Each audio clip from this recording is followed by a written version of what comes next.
Hello there, everyone. Welcome back to Nothing But the Tea with me, your host Jemima Ndebele, and Suskila again, Gela Ho Fun Stories. And we're back again. We're back again here to spill the tea. And as promised last week, I said we're going to have a very exciting guest.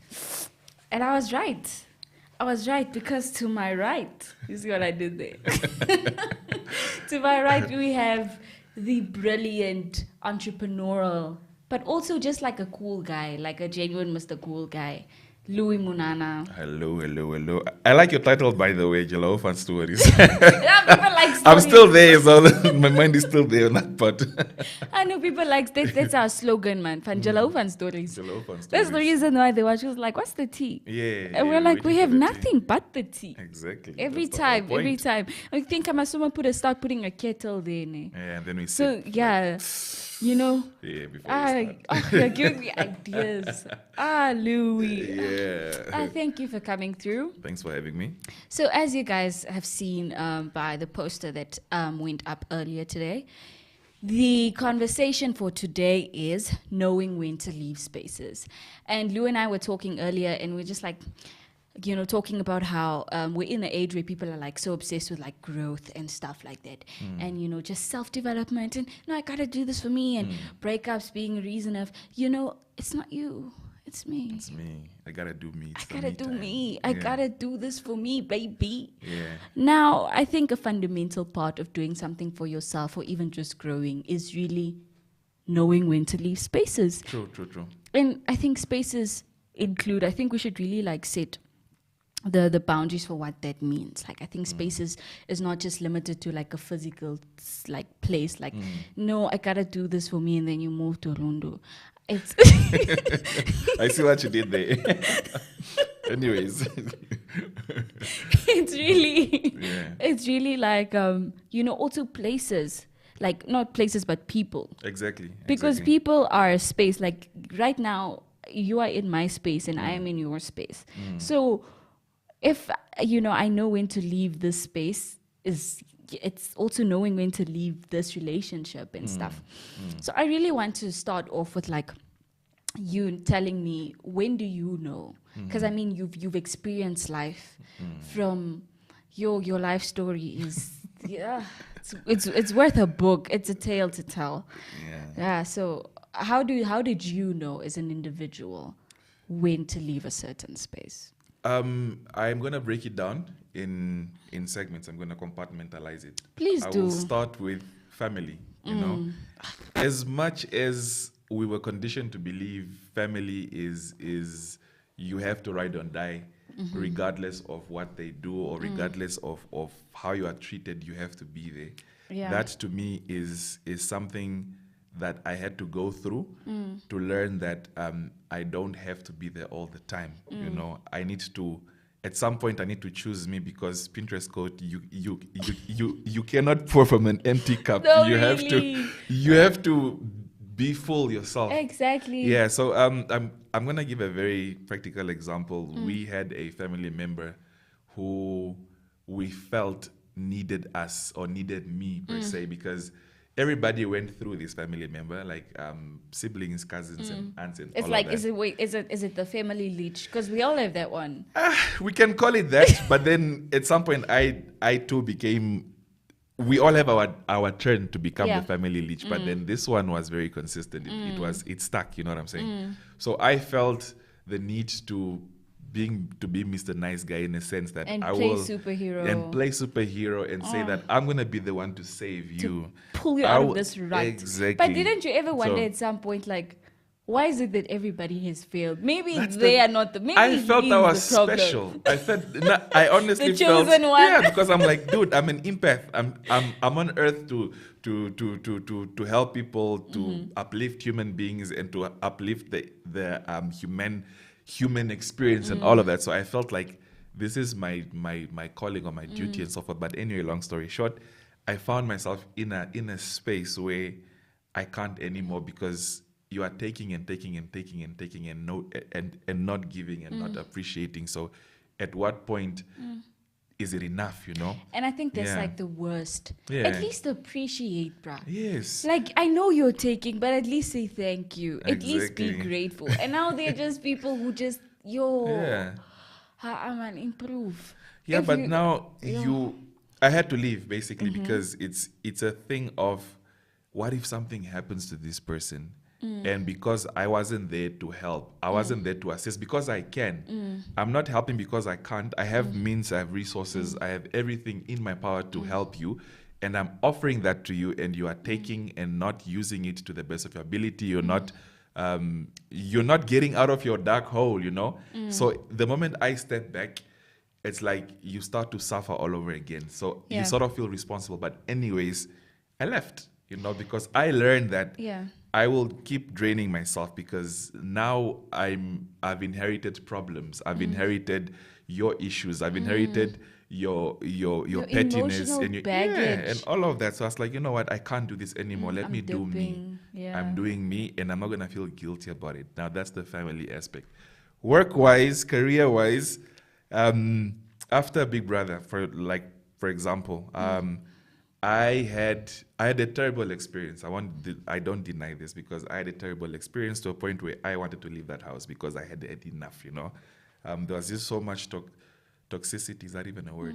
It was just so toxic for me. It was. I know it's supposed to be this amazing experience that different people experience. It's supposed to. It's supposed to. But when I came out, I had the worst time ever. And But Louis, man, yeah. wait, man. no, this was like a year after. You know what I'm saying? Yeah. So was the bad experience in that time in the house, or did it only kick in? Did it only register with you after you left the house? It started in the house. Okay. So I started noticing so many things that were happening in the house that I did not like, that weren't resonating with my spirit, you know. So I felt if I stay here, I will lose myself. I will lose me. I will lose your values. I will lose my values. I will lose who I am. I started to feel things that I've never felt before. I was like, what emotion is this? So it's like, for example, if you're in a room alone and you feel a presence next to you, a physical presence. But then you look and there's no one. And there's no one. And that presence felt dark, you know what I'm saying? So I wanted to leave. I was like, you know what, I'm done. And when I came out, because of my decision to leave, I was being attacked. Like, dude, this is a once in a lifetime opportunity. How could you squander it like that? You misrepresented us as a country. An you weren't. opportunity at what cost? At the cost of yourself. At the cost of me. So I must please the nation and at my cost. You know what I'm saying? It's like you're selling your soul. Yeah. So I was like, I'm not gonna do that. So I left. I removed myself from Namibia. I left. I moved. Yeah, because literally wherever I go, I was using taxis, by the way, at that time. I'm in a taxi. The driver is even a taxi. The driver is like, and I'm like, okay, dude, relax. Okay, granted, there were people who loved me. There were there were fans. There were people who appreciated my participation in all of that. But obviously, the negative is what we shine our light on, because that really comes across a lot. You know what I'm saying? But I left. I took myself out of the equation. I said, you know what? I'm leaving this space. I'm leaving this space. So I left. I went to Tanzania for like a year or so. Oh, wow. I moved there because my biggest fan base was there. Anyways, stuff happened, and so I took myself out of the equation because I'm like, you know what? If I stay here, we are going in a cycle. We're going in a cycle. A very toxic one. A very toxic one at that. Yeah. So that was me leaving my physical space. Now we move on to the virtual space. I remember this very clearly in 2019. Mind you, Big Brother was 2014. Yeah. So 2014, 15, 16, 17, 18, for 5 years. I felt like I had to curate and narrate this image that the public wanted to see. I had to be this person. Yo, I used to thirst trap, hard on the socials. I was like 80% of my posts was just me, because that's who people wanted me to be. Exactly. The hottie with the abs and the model and all of that. So it's like and sometimes you don't even feel comfortable, but you have to mold yourself into this person that they want. And I'm so grateful that like you're sharing that element, because here or nothing but the tea, we like real open and transparent conversation. Definitely. So thank you for being vulnerable here in our space. I mean, come on. I'm like this because of my last point, the social media point. Yeah. So anyways, 2019, 5 years later, I remember this very clearly. I had gone to Joburg because I had made the Forbes list. Yeah, I had made the Forbes list, and then when I announced on my Twitter and my Instagram to say that I was the first Namibian to make the Forbes list. Mind you, I was just excited. I was just like, oh my God, I'm excited. So I posted. It's a big deal. So I posted. It was like a huge deal for me. So I Yeah. posted. And then an hour later, I'm like, yo, social media is blowing up. I'm like, why? Because you said you were the first Namibian, you're not. And I'm like, oh, I didn't know that. Fine, let me go and correct Wait, it. who? No, there was another person before me. Really? Yeah, there was a lady. Her name is, what's her name? She does cosmetics. She has a cosmetic brand. Hannah. No, not Hannah. Not makeup. She does like lotions and creams and all of that. That's cute. Yeah, so she had made the list, and I think there was another guy. I was third on the list. Yeah, but obviously because I'm more known, it was a thing of You were the yeah. So recognized I first, felt like I yeah. was the first because you didn't even I know didn't the even know others. about the others. So I was like, Exactly. okay, I didn't know they even existed. So Exactly. because I was, and so many people were like, yo, really? You're not the first when like that whole thing happened. But anyways, the point is, so then people came for me, especially on Twitter. People were attacking me like, yeah. Why? And then I'm like, guys, I apologize. That's number one. Number two, we're supposed to be celebrating. We're supposed to be celebrating because out of 50 million Africans, or how many millions of Africans, I am number 19 on this list. Can you imagine? And you guys are focused on a typo of me saying that I'm the first. Whereas, Exactly. Yeah, Like, and then look at the message that I'm trying to bring across. exactly. So we are here now. Yeah. Yeah, and then people were like, okay, we are noticing a trend here. The people who are attacking you are not people from your region. It's not people from your area. It was a certain tribe of Namibians that were attacking me. So then I started to question myself, like, okay, why is this happening? Then people, like, they called bullshit. They were like, you know what, this is bullshit. I'll say it. They're like, if Luis Munana was a Vambu and not a Kavango, you guys would have praised him, regardless of what mistake he had made, because most of the hate came from my Avambo associates, you know what I'm saying? That's the tea. So then it became tribalist. So then it now became a political issue. The Damaras were like, yeah, Zvar, you know, like the Vambus. Yeah, exactly. Then the Caprivians came in. So then the Kabangos were like, yeah. They were like, then they came in, they're like, yeah. So then I was like, oh my gosh, what mess is this? Anyways, then I realized, you cannot please everyone, unfortunately. So you cannot please everyone. So then I started to, because I was doing a lot of good during that time. I was creating stuff. I was introducing stuff that was never introduced here. I was putting stuff out there.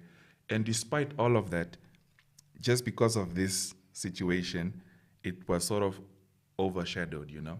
And I felt hurt. I wouldn't even lie to you. Like that day, I cried. It was the first time that I broke down in front of my team at work and all of that. I was like, why is this happening? Why is nobody recognizing? The good that I'm yes, doing? and this is such an accomplishment. Like, guys, this is the flippin' Forbes list. This is the pinnacle. It's huge. You don't just make the list. Yeah. It's something that you really have to work hard for. You know what I'm saying? The people who make the list, they vet you. They go through your statements. They go through your accounts. They go through your potential. They see how well you are doing compared to the other candidates, because it's Africa. It's not just Namibia. It's Africa. You know what I'm saying? So you're competing against other fellow Africans. And look at my track record. Look at all the things that I've been doing, but still we are here arguing about something as minuscule as a typo. You know what I'm saying? Then I was like, you know what? I was like, you know what? I'm done. I'm done with pleasing anyone. I'm done curating my life to sustain or to please any person. Like, I am done. That day on, I was done. Like, you won't even understand. So I removed myself from that space of curating an image that everybody wants to see, because I realized I can say this, I can be as holy as I can be as wretched as I can.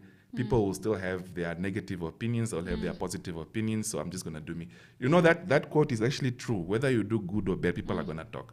So so I lived through that. I experienced that, you know what I'm saying? Literally. I think the older you get, the more you like full-on experience Pinterest quotes. Yeah. I absolutely love that. I love that. The older you get, the realer Pinterest quotes get. Exactly. Like, you all know that's true, hey? Yeah. The grass really ain't green on the other side. Yeah. From that day on, I think I was at peace, or I am more at peace, because to this day now, if I feel like posting it, I'll post it. I will post my animals, I'll post my babies, I'll post my kids, I'll post my interior decorating, I'll post my buildings, my architecture and stuff. Whereas previous me would just post a specific way, because that's the image I felt people wanted to have of me, you know what I'm saying? And ultimately, that is what social media is about, especially if it's your page. Ultimately, it's your page. The reason you follow me is because you want to see what I put out. Exactly. Regardless of what it is. Yeah. So I think sometimes social media is also a space to not leave, but just, dissociate yourself from to say, okay, this is my social media, this is me. I am not what they expect me to be. I am not what they tell me to be. Yeah. Moving on to the next point. Okay. Look, I know it's leaving a space cannot be easy. Speaking from experience, even though my experience is probably just like leaving my house, but it's still your experience. It's a valid experience. That's your reality. We cannot take that away from you. Exactly. So, yeah. Leaving a space and detaching yourself, because as you said, like with family and stuff, and I've seen the toxic side of family, of friends, of relationships, of all of it, of work.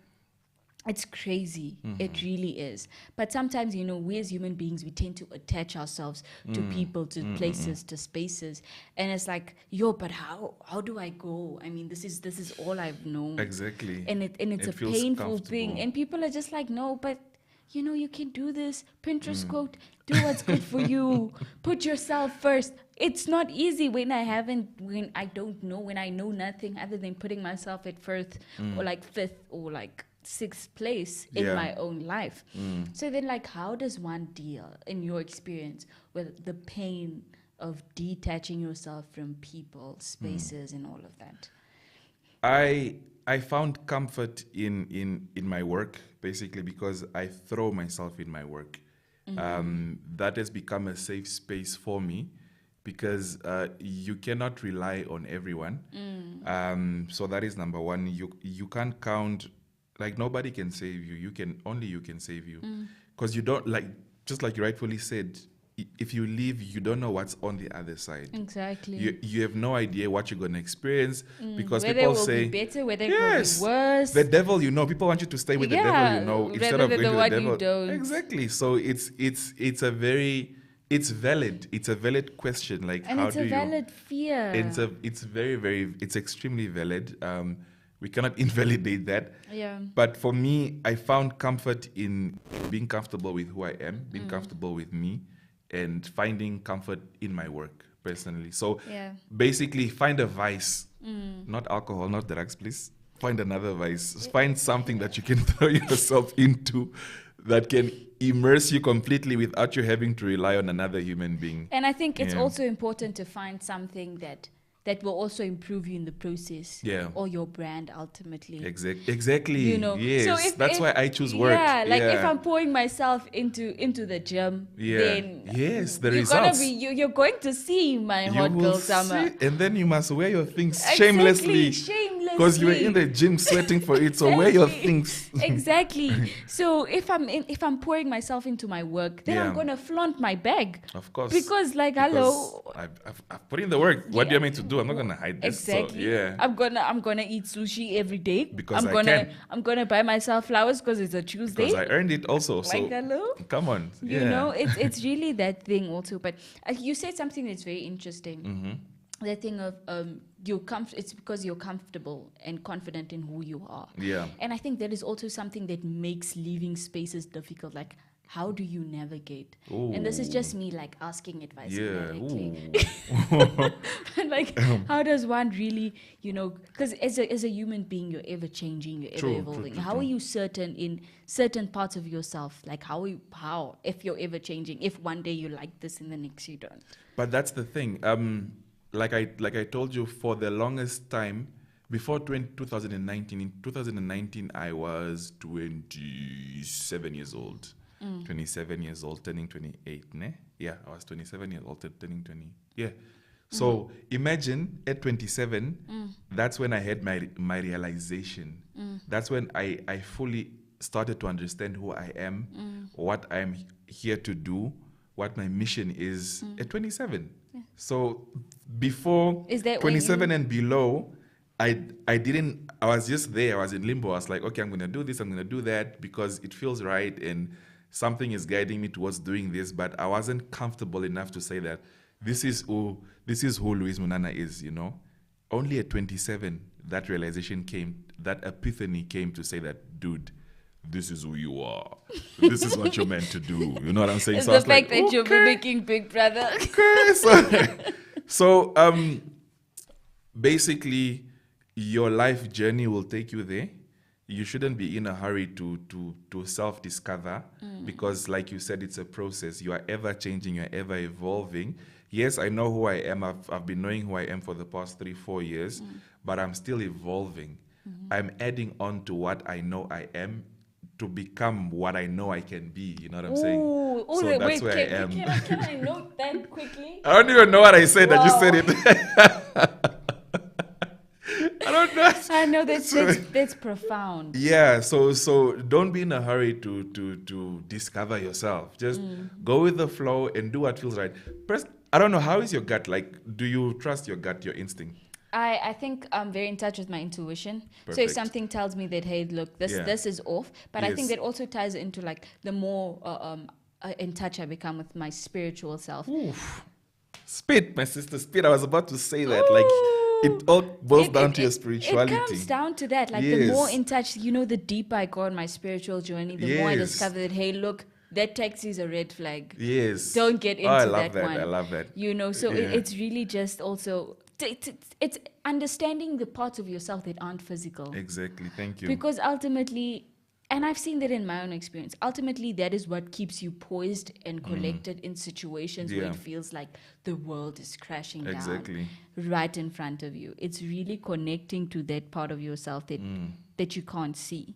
And I wish more people understood this because we are so focused on religion. I'm not religious. I do not go to church for the Same. life of me, but Same. I can tell you, I am more spiritual than the person that goes to church every Sunday. Exactly. I am more in touch with God than the person that goes to church every Sunday. Because ultimately it's So, about the one-on-one with the big man. yes, thank you. So when you're good spiritually, you trust your intuition, you trust your instinct because you know that is a guiding voice. So when that guides you, you know that whatever path you are following based on your intuition is something right. So you know, like Oprah says, you don't have to see the whole staircase. Just take the first step and the next step and the next step. Eventually you will get there. You know what I'm saying? So that's exactly what it is. That's how your journey becomes. That's how you become who you have to be, Yeah. So ultimately, I think taking from what we just spoke about, that intuition and that spirituality ties into knowing yourself, which then goes into helping you deal with that pain of detachment. Yeah. Because if you know yourself, you're comfortable with yourself, I swear that by the time you leave a certain space, be it a person or a place or whatever, you will feel comfortable being by yourself because you're Of course. I know my girl Jemima. Oh my so gosh. the two of us are gonna kick it. Yeah. Even if it's just the two of us, wherever we end up, we're gonna be good. We'll be good. And I think that's something that I really admire about myself is the fact that I trust myself in any given space. You'll be fine. I'll be fine. You'll be fine. Because I know that I know that I have potential. And I spoke to a friend of mine today. And I told her, I confided in him, I was like, look, I have so much potential, but I feel frustrated because I feel like I'm not doing anything with it. And then he said, potential, the product even the final product has the potential attached to it. So you cannot have the product without potential. Potential is the product. True, and true, you need true. to start accepting that you are where you need to be and work to where Exactly. you find your final goal. It's a journey. This has been beautiful. So this has been great. yeah. I've learned so much from you. What? In the short was space of 2 like minutes discussion. We didn't even do anything. So no, but I feel like we should really have like a conversation on dealing with toxicity, because that is also a thing, and just knowing yourself. I've learned how to do it. I'm gonna lie to you. I've learned to look past all the bullshit and all of that, so I'm good. Yeah, we can definitely have that discussion. Guys, you heard it. You heard it from the horse's mouth. He's going to be back, and we're going to have another good dialogue here. Because we like to keep it honest, open, and transparent here on Nothing But the Tea. Because Jalopan stories. Like, guys even know what's going on in our lives. Jalopan stories, Tandi Zinto. Jalopan stories, Reva. But until next time, this has been Nothing But the Tea with my lovely guest, Luis Munana. And we'll see you next week.